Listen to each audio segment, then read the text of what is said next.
Bonsoir à tous et merci de regarder RTI 1, il est 23h. Voici le titre de ce journal. Le Rotary Club International s'engage à soutenir le gouvernement dans la vaccination contre la Covid-19. Shekhar Mehta, son président mondial, a été reçu en audience ce mardi par le Premier ministre Patrick Hachi. Il a aussi discuté avec la ministre de la Femme, de la Famille et de l'Enfant. Le Conseil national des droits de l'homme et le Comité international de la Croix-Rouge ont commémoré ce mardi la journée internationale de personnes disparues. Il s'agissait pour les deux entités d'attirer l'attention de l'opinion nationale et internationale sur le sort des personnes disparues sans laisser de traces et de maintenir la flamme de l'espoir. Et puis après 20 ans de guerre, les derniers soldats américains ont quitté l'Afghanistan dans la nuit de lundi à ce mardi 31 août, laissant le pays aux mains des talibans. De coups de feu victorieux ont éclaté à Kaboul, les talibans célébrant leur prise de contrôle de l'aéroport de la capitale afghane. Voilà pour les titres. Merci de regarder RTI 1. Shekhar Mehta, le président mondial du Rotary Club. Il a été reçu ce mardi par le Premier ministre Patrick Hachi. Les deux personnalités ont abordé divers sujets, dont les efforts du Rotary Club dans l'éradication de la polio dans notre pays. Sidonie Davila. Depuis plus de 30 ans, le Rotary Club mène des efforts pour l'éradication de la polio dans le monde. Aujourd'hui, même s'il existe très peu de cas, le Club Service continue de se battre pour l'éradication à 100% de cette maladie. En Côte d'Ivoire, pour un séjour de 48 heures, le président mondial du Rotary Club, Shekhar Mehta, a rencontré le Premier ministre. Il a évoqué avec Patrick Hachi le programme du Rotary Club dont la lutte contre la polio est en première ligne. Nous avons discuté de la question de la polio et de la lutte contre la polio et nous sommes très heureux de voir que depuis les 17 derniers mois, il y a eu très peu de cas. Nous avons rencontré hier le ministre de la Santé, de l'Éducation et aujourd'hui encore le Premier ministre pour évoquer ces questions. Et nous sommes heureux que la Côte d'Ivoire soit un pays où il n'y a plus de poliomyélite, même si au niveau mondial, il y a encore des pays où il y a certains cas, mais nous espérons que dans les prochains mois, on pourra affirmer que cela a été éradiqué. Depuis 1987, le Rotary Club a investi plus de 8 milliards de francs CFA dans l'éradication de la poliomyélite dans le monde. La priorité de ce club service, cette année, sera axée sur l'émancipation des filles, d'où le thème du mandat rotarien, servir pour changer des vies. Et le président du Rotary International a aussi rencontré la ministre Mariatou Kone. Shekhar Mehta s'est engagé à soutenir davantage les programmes éducatifs dans notre pays. Plusieurs projets sont annoncés dans le domaine de l'alphabétisation. Avec sa devise « Servir d'abord », le Rotary a investi plus de 400 millions de francs CFA dans les actions au cours de ces 5 dernières années dans les secteurs de l'éducation, de la médecine, de l'autonomisation des femmes et de la lutte contre la Covid-19. Autre chose à présent, je vous donne lecture de ce communiqué du ministère de l'Éducation nationale de l'alphabétisation. Le ministre de l'Éducation nationale et de l'alphabétisation informe la communauté éducative et les parents d'élèves que les inscriptions à la maternelle et au CP1 au titre de l'année scolaire 2021-2022 auront lieu du jeudi 2 septembre au vendredi 10 septembre 2021 de 7h30 à 16h30 dans les écoles maternelles et primaires publiques sur toute l'étendue du territoire national. Pour le recrutement au CP1, la priorité est accordée aux enfants âgés de 6 ans au 31 décembre 2021.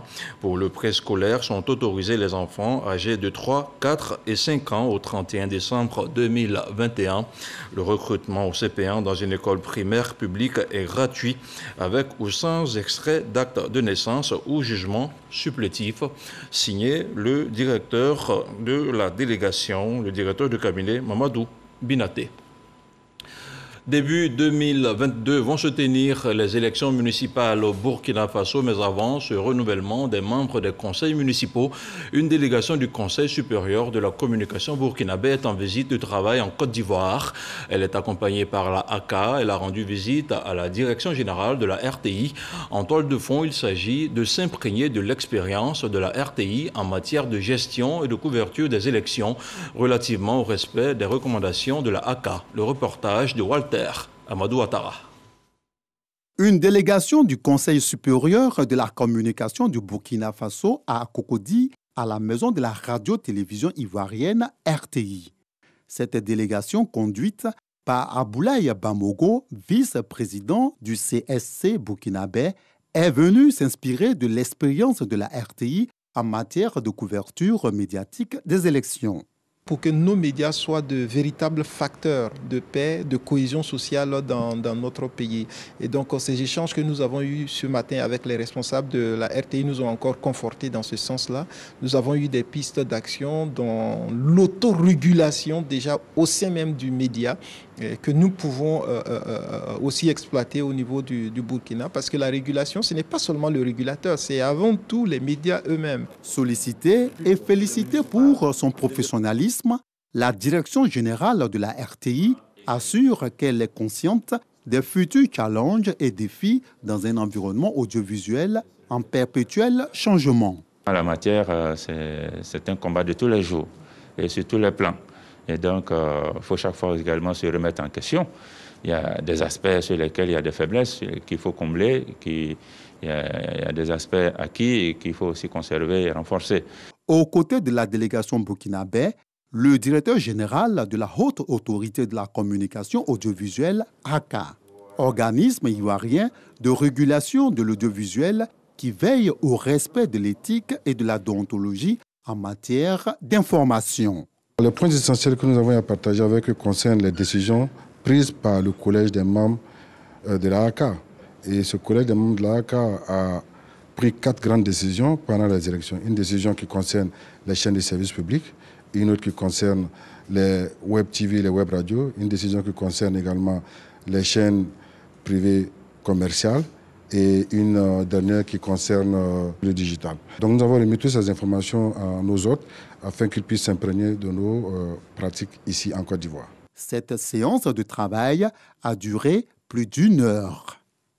Et puisqu'on parle de la AK, je vous donne à présent lecture de ce communiqué. La AK constate que dans la conduite de l'émission, M. Yves Dembella a invité l'ex-condamné pour viol à reconstituer sur le plateau de l'émission à l'aide d'un mannequin son mode opératoire. La AK tient à rappeler que le viol est un crime selon la loi pénale et partant sa banalisation et la mise en vedette d'un ex-détenu condamné pour ce crime sont absolument intolérables. Par conséquent, le collège de la AK réuni ce jour par visioconférence a décidé de la suspension de M. Yves Dembella, animateur de l'émission incriminé pour une durée de 30 jours de toutes les antennes des chaînes de télévision et de radio en Côte d'Ivoire. Yves Dembella ne présentera pas donc cette année le concours de beauté Miss Côte d'Ivoire, suspendu par le Comici. Le Comici a déjà trouvé son remplaçant. De qui s'agit-il? La réponse dans ce reportage signé Issa Chonayeo. La plus belle fille de la Côte d'Ivoire sera connue ce samedi au Palais des Congrès du Sofitel Hôtel Ivoire. Cette fête de la beauté se fera sans le présentateur vedette Yves Dembella. La communication a ses exigences et je pense que le ton satirique de l'émission n'est pas passé apparemment. Et donc il y a un malentendu qui s'est installé. Je pense que Yves est un grand professionnel de la communication. Il saura avec le temps rectifier le tir, il saura expliquer et il sera, j'espère, compris un jour. Mais nous, dans cette attente, il nous a approché pour nous demander de pouvoir surseoir à sa présentation pour cette édition-là, parce qu'il préfère prendre un peu de recul. Donc nous avons pris toutes les dispositions qu'il faut pour assurer l'animation de l'événement ce samedi. Le Comici, Comité Miss Côte d'Ivoire, s'active pour offrir une belle soirée aux spectateurs et téléspectateurs. Pour ce faire, les 24 filles finalistes multiplient les séances de répétition. C'est un grand boom. C'est la première année de la décennie 2020-2030. Donc vous avez pu constater qu'il y a eu beaucoup de réformes. Donc je pense que ça se passe très bien. Les filles sont d'un bon niveau. Thierry Kofi assure que l'événement va se dérouler dans le strict respect des mesures barrières. Et sur un tout autre plan, long de 220 km, le tronçon Bouaké-Ferkessé-Dougou vient d'être réhabilité pour un investissement global de 3 milliards de francs CFA. C'est un financement de l'Agence française de développement et de l'État de Côte d'Ivoire via le CD2 pour améliorer les conditions de vie des populations. Des infrastructures socio-économiques livrées dimanche dernier aux populations par le ministre de l'Équipement et de l'Entretien routier, Léon Brault. 200 magasins modernes sur une plateforme commerciale tout électrifiée équipée d'eau à proximité d'un corridor tout aussi entièrement réaménagé. Bienvenue au carrefour Kanaoulo, route Bouaké-Ferkessé-Dougou. Les populations sont reconnaissantes au gouvernement. Il leur offre gratuitement ce marché sécurisé pour la commercialisation de produits vivriers. Elles sont disparates, installées un peu partout, de part et d'autre de la route. Et ça, c'est un véritable problème de sécurité. Plusieurs fois, elles ont été victimes d'accidents ici. Ne dit-on pas que la route précède le développement?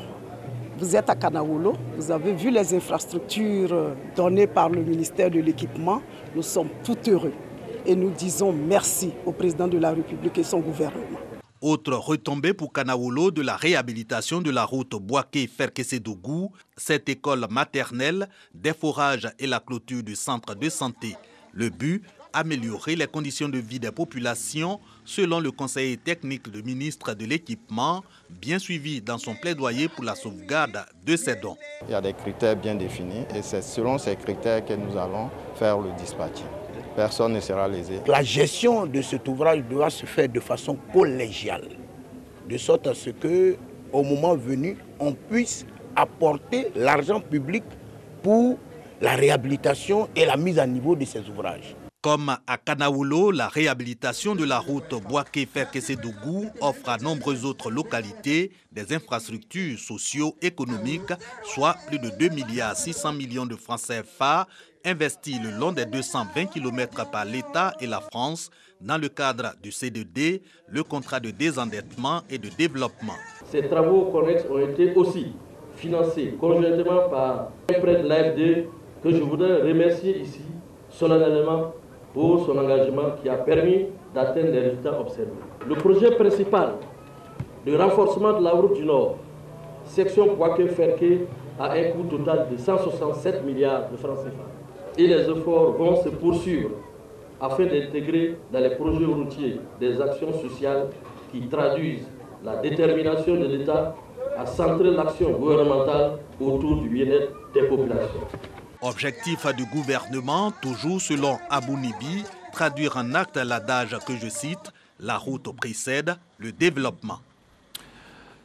Et on fait maintenant le point de la situation de la Covid-19 au 31 août.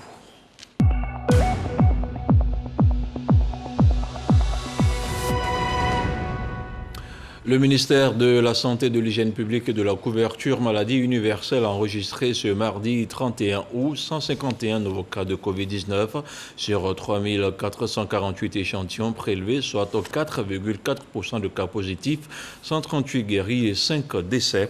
À la date du 31 août, la Côte d'Ivoire compte donc 55 669 cas confirmés, dont 53 813 personnes guéries, 441 décès et 1415 cas actifs. Le nombre total d'échantillons est de 901 623.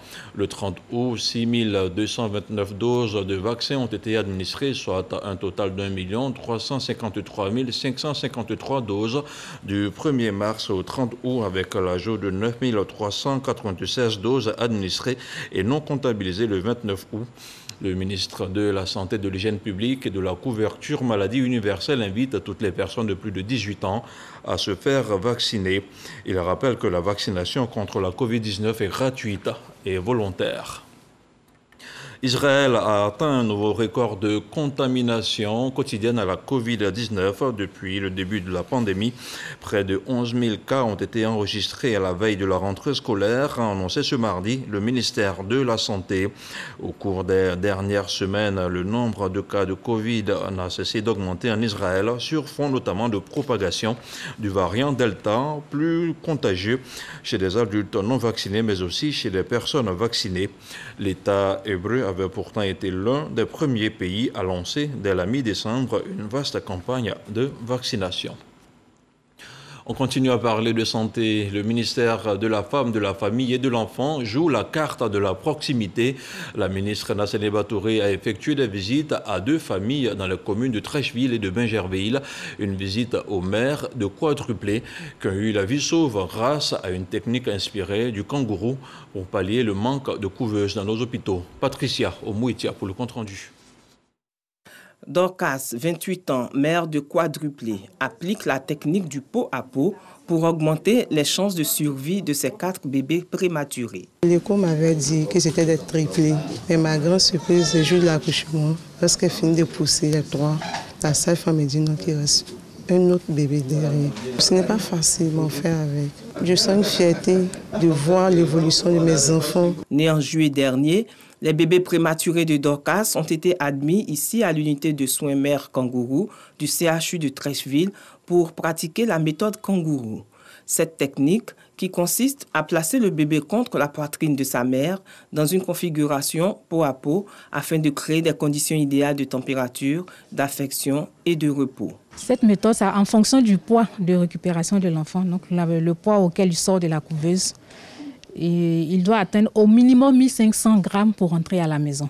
Donc si on le récupère à 900 grammes, ouais, un peu le temps, ça peut mettre au minimum une semaine, on peut aller jusqu'à 2 voire 3 mois. Le temps qu'il a au moins 1,5 kg et qu'il n'ait pas d'autres problèmes pour pouvoir rentrer à la maison. À l'admission, le poids le plus élevé était à 1,2 kg. Le plus petit avait, je crois, 1 kg, donc 1000 grammes. Et aujourd'hui, après près de 3 semaines, ils sont le plus gros à 1,7 kg, le plus petit à 1,350 kg. La méthode doit continuer à la maison. En plus des soins et de l'attention que reçoivent les 4 bébés de Dorcas, le ministère de la Femme, de la Famille et de l'Enfant a apporté son soutien à la jeune mère. Ici à Bingerville également, Djeneba, 47 ans, a aussi donné naissance à des quadruplés en juin dernier, après 14 ans de traitement. À la différence de Dorcas, Djeneba n'utilise pas la méthode kangourou, mais a opté pour un suivi des prématurés à domicile. Au nom de la ministre de la Famille, de la Femme et de l'Enfant, des dons vifs et non vifs ont été offerts à la mère. Cette famille a connu un événement heureux. Il s'agit de la naissance de quadruplés. C'est exceptionnel. Et aussitôt informé, Madame la ministre Nassene Batouré nous a dépêchés ici pour venir dire ces mots de félicitations et exprimer son soutien à cette famille. Je tiens à dire merci au nom de toute la famille. Vraiment merci que le représentant du ministre soit là et merci au gouvernement. Selon l'UNICEF, en Côte d'Ivoire, bien que la mortalité des enfants en général ait amorcé une nette réduction, celle des nouveau-nés reste encore élevée et la prématurité est la première cause de décès des nouveau-nés. Le club UNESCO pour la lutte contre la drogue s'engage dans la lutte contre le tabagisme. Une rencontre a été initiée à cet effet dans la commune d'Abobo. Elle aura permis aux initiateurs d'évaluer l'application du décret interdisant de fumer dans les lieux publics et les transports en commun. Le compte-rendu de Franck Quadio. Le tabac tue. Chaque année, au-delà de 8 millions de victimes selon l'OMS, plus de 80% des 1,3 milliard de fumeurs dans le monde vivent dans des pays pauvres ou à faible revenu. En Côte d'Ivoire, en 2012, l'État a pris un décret interdisant de fumer dans les lieux publics et les transports, mais les habitudes ont la peau dure. Sur la cigarette, on voit l'abus dangereux pour la santé, mais c'est une question d'ignorance. Les gens sont ignorants. Parce qu'on se livre, on fait ce qu'on veut. Le sentiment est aussi partagé par les acteurs et ONG tels le Comité Club UNESCO pour la lutte contre la drogue et les autres pandémies. Pour l'organisation, il faut vulgariser les textes de loi de 2012 et 2019 sans oublier d'outiller les acteurs sociaux. Donc c'est un projet qui va se dérouler au niveau de la commune d'Abobo pendant 1 an. Et normalement, le projet a démarré au mois de mai. et va se poursuivre jusqu'en avril 2022. Et donc il y aura une multitude d'activités à travers les renforcements, les ateliers de formation, il y aura des animations radiophoniques. Abobo, commune à forte densité de population choisie donc pour le PNLTA. Il faut sensibiliser sans relâche, surtout chez les plus jeunes, avec le développement de nouvelles formes de tabagisme telles la chicha. Mais nous espérons et nous sommes convaincus qu'avec le temps, avec toute la promotion qui est faite autour de l'interdiction de fumer, les gens se rendront compte des dangers qui accompagnent tous ces nouveaux produits du tabac. Ce projet de vulgarisation de la loi anti-tabac en Côte d'Ivoire, financé par l'Union européenne, est exécuté dans le cadre du LIANA 2, Leadership et Initiative des acteurs non étatiques. Je vous le disais en ouverture de ce journal, la question des disparitions forcées demeure une véritable préoccupation pour la communauté internationale. La Côte d'Ivoire a célébré ce mardi 31 août la deuxième édition de la Journée internationale des personnes portées disparues. Les familles de ces personnes ont été invitées à entretenir l'espoir. Eugène Atoubé. Entre deux phrases de son discours soigneusement préparé, des larmes d'angoisse et de douleur. Et comme pour soutenir les pleurs de dame Nabintou Koulibaly, une autre dame dans l'assistance éclate en sanglots. Ces deux femmes s'interrogent encore sur ce que sont devenus des membres de leurs familles respectives disparus et à ce jour, toujours pas la moindre idée du lieu où ils se trouveraient ou de ce qu'ils seraient devenus. Ce mardi, jour de commémoration de la Journée internationale des personnes disparues, une pensée leur est adressée et pour leurs proches, leurs familles, une invitation, selon les mots du président de la Croix-Rouge de Côte d'Ivoire, à ne point laisser la flamme de l'espoir s'évanouir. Ça fait 10 ans que mon fils a disparu. Plusieurs d'entre nous, c'est des années, depuis la crise post-électorale jusqu'à présent. Mais on espère que ces personnes qui nous sont chères et qui peut-être sont quelque part, le fait d'échanger déjà nos souffrances, ça nous permet de résister et d'espérer. Nous avons été informés d'un enfant abandonné. La famille était même inquiète et se posait beaucoup de questions et nous avons réussi à le réintégrer dans sa famille qui était très très contente. Les personnes disparues sont généralement victimes de conflits armés, migration, catastrophes naturelles, déplacements internes, détentions illégales, arrestations, enlèvements ou toute situation de violence. Quelles que soient les circonstances de la disparition, les familles et proches de personnes disparues, selon le CICR, se retrouvent dans l'angoisse, une souffrance émotionnelle et psychologique. À cela s'ajoutent de nombreux besoins en termes économiques, psychologiques, sociaux et législatifs. Des besoins que le Comité international de la Croix-Rouge et le Conseil national des droits de l'homme de Côte d'Ivoire appellent à combler, rappelant aux États leurs obligations. Il y a le cadre légal international, le Conseil national des droits de l'homme le rappelle année après année qu'il est important d'adopter ces documents, ces mécanismes de droit international. Au-delà de ça, il y a une volonté claire, explicite des entités concernées en Côte d'Ivoire de travailler sur cette thématique. Le rapport de la Commission nationale d'enquête qui a été mis en place suite à la crise post-électorale a dénombré du 31 octobre au 11 mai 265 cas de disparitions forcées. Et c'est pour cela qu'il faut prendre des mesures pour la protection de toute personne contre la disparition forcée. En Côte d'Ivoire, la Croix-Rouge locale dispose d'un service appelé RLF, rétablissement des liens familiaux, grâce auquel les familles et les proches de disparus peuvent entretenir l'espoir de retracer ou de retrouver cette catégorie de personnes vulnérables. Autre chose à présent, la génération Bojro va désormais gérer les affaires politiques, économiques et sociales du village de Bessedi dans la commune de Sikansi. Elle a été installée samedi dernier, une cérémonie à laquelle a pris part le ministre Dan Opolan. Il les a exhortés à continuer de promouvoir le vivre ensemble tout en pérennisant la culture abidji. Théodore Zouzou avec le commentaire de Franck Quadio. Par la remise du chasse-mouche, symbole du pouvoir en pays, à Bidji, la génération Bodjro est le nouveau détenteur du pouvoir politique, économique et social du village de Bessedi, dans la commune de Sikensi. Le chef de terre officialise ainsi une passation faite depuis le 14 octobre 2019. Les Bodjro gèrent désormais les affaires politiques, économiques et sociales auprès du chef de village et du chef de terre jusqu'en octobre 2028. Nos priorités, c'était de transformer Sikensi et Bessedi en particulier. Rendre ce village modèle, moderne et un village viable.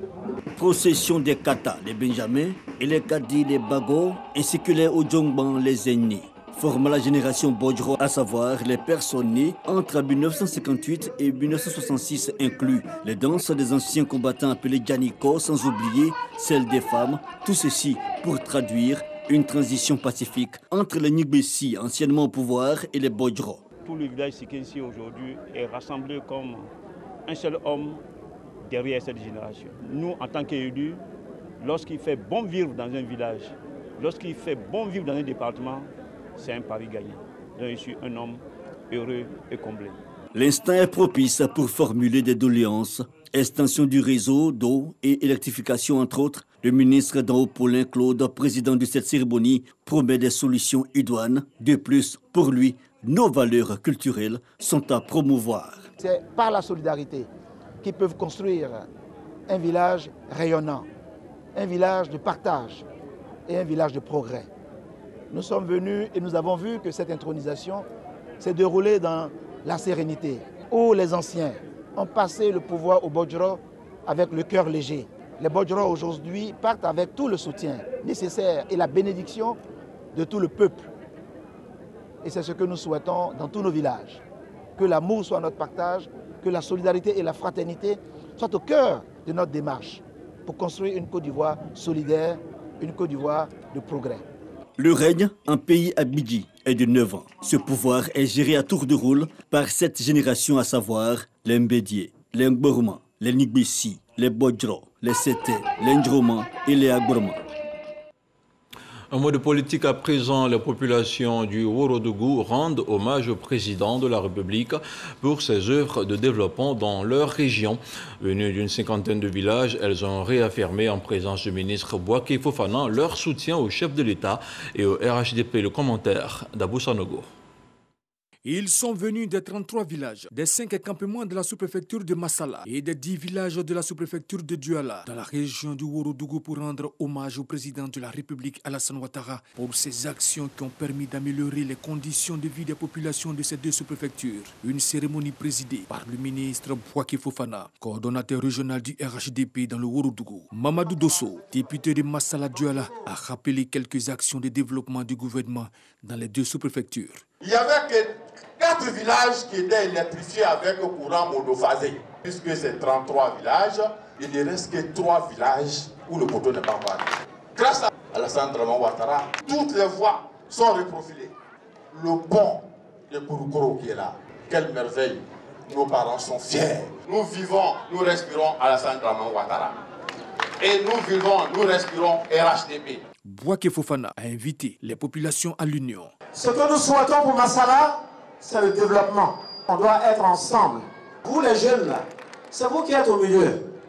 Vous devez applaudir tous vos aînés. Nous allons réussir le jour où, si moi je viens vous voir à côté, si moi je fais quelque chose, n'allez pas là-bas, si maintenant fait quelque chose, n'allez pas là-bas, c'est que je suis un diviseur. Et vous ne devez pas être avec moi. Vous devez dire, ah grand frère, tu as dit ça là, c'est bien, maintenant on va vous voir ensemble. Ce fut également l'occasion pour les populations d'honorer leur député Mamadou Dosso pour son élection le 6 mars 2021. Par ailleurs, les populations ont tenu à exprimer leurs doléances, à savoir l'adduction en eau potable dans certains villages de Massala, l'acquisition de compteurs sociaux d'électricité pour les deux sous-préfectures, l'achèvement de la maternité de Kanyeri et le lotissement des campements de Yaoukro et de Kofikro dans la sous-préfecture de Massala, le bitumage de l'axe Douala-Séguéla et le raccordement du collège Moten de Douala au réseau électrique. Et on termine avec une note de culture. L'émission de télé-réalité dénommée 1 à 12 est terminée. Grand vainqueur de la saison 2, Caleb Kwame s'est hissé sur la plus haute marche du podium. Retour sur la grande finale de l'épreuve de chant avec Yannick Efumi et Isaïo. Caleb Kwame est le grand vainqueur de la finale de l'émission de télé-réalité de 1 à 12. Son interprétation du célèbre titre I Feel Good de la légende américaine de rock James Joseph Brown a convaincu le jury.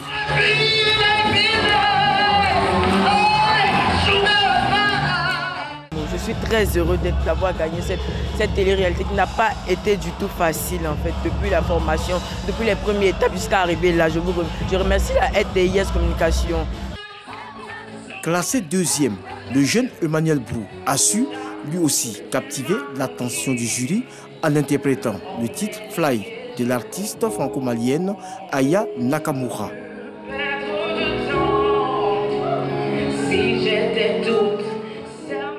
Eunice Agira, quant à elle, occupe la 3e place avec Fall in Love de l'artiste américaine Alicia Keys.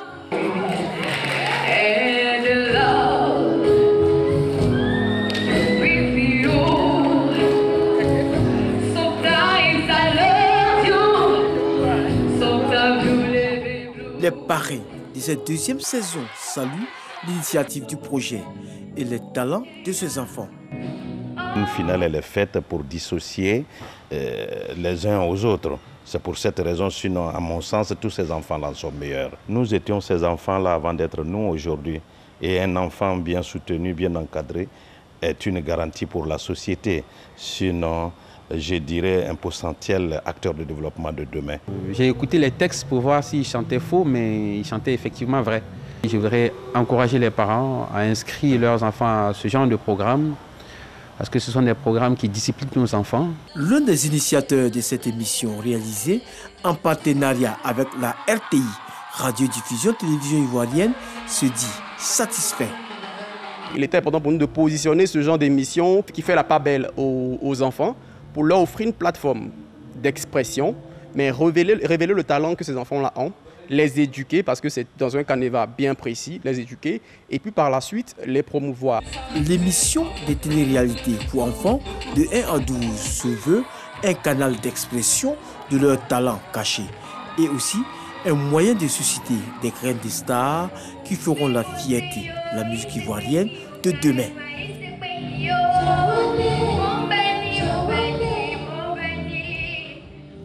Et voilà qui est bien dit. Place à présent à l'actualité internationale. Après 20 ans de guerre, les États-Unis ont mis un terme à leur présence en Afghanistan, marquant ainsi la fin de la plus longue guerre du pays.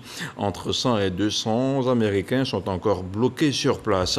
Accompagnant ce moment historique douloureux pour le président Joe Biden, des coups de feu victorieux ont éclaté à Kaboul, les talibans célébrant leur prise de contrôle de l'aéroport de la capitale afghane. Le retrait militaire américain s'est donc achevé 24 heures avant la fin de la journée du 31 août, date butoir fixée par le président américain Joe Biden. Et c'est la fin de cette édition d'information. Merci de votre aimable attention. Bonsoir et que la paix soit chez vous.